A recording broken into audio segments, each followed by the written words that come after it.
মালিক সমিতির কোনো এক ঝামেলাকে কেন্দ্র করে এখানে মালিক সমিতি ও আলফা ড্রাইভারদের সাথে মারামারি হয়।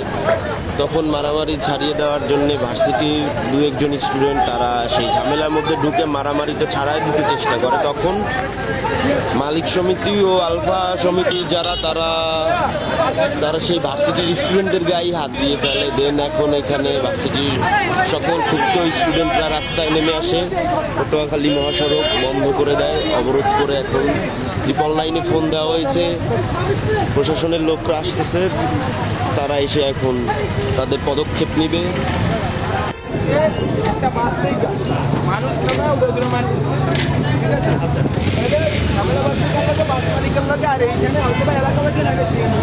মানে এইখানে হচ্ছে দুইটা চেক পোস্ট রয়েছে, একটা হচ্ছে সিএনজি আর একটা হচ্ছে বাসে।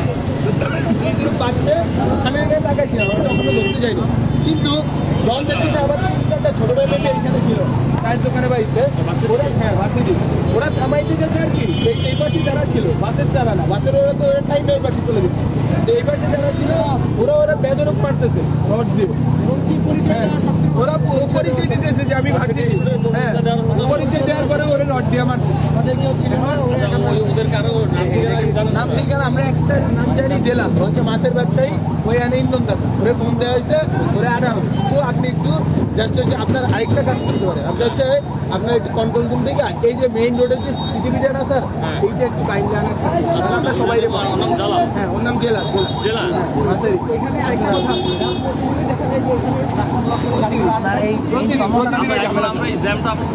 না না না আমাদের মালিক সমিতি আনে, আপনার সিএনজি আনে, বাসগুলো আমাদের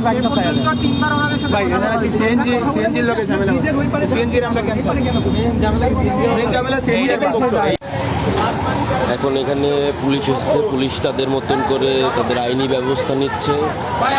এবং এখানে যতক্ষণ পর্যন্ত না মালিক সমিতি ও আলফা সমিতির যারা আছে তারা না আসবে, তাদের বিচার যতক্ষণ হবে ততক্ষণ পর্যন্ত এই রাস্তা পটুয়াখালী মহাসড়ক এটা এরকম অবরোধ অবস্থায় থাকবে। এইটা ভার্সিটির স্টুডেন্টরা তারা পুলিশের কাছে এইটাই বলছে যে ততক্ষণ পর্যন্ত তারা এই রাস্তা ছাড়বে না যতক্ষণ পর্যন্ত মালিক সমিতি ও আলফা সমিতির লোকেরা এখানে এসে জবাবদিহিতা না দিবে এবং এর পূর্ণ বিচার না করা হবে, ততক্ষণ পর্যন্ত রাস্তা এরকম অবরোধ করে আটকে রাখা হবে।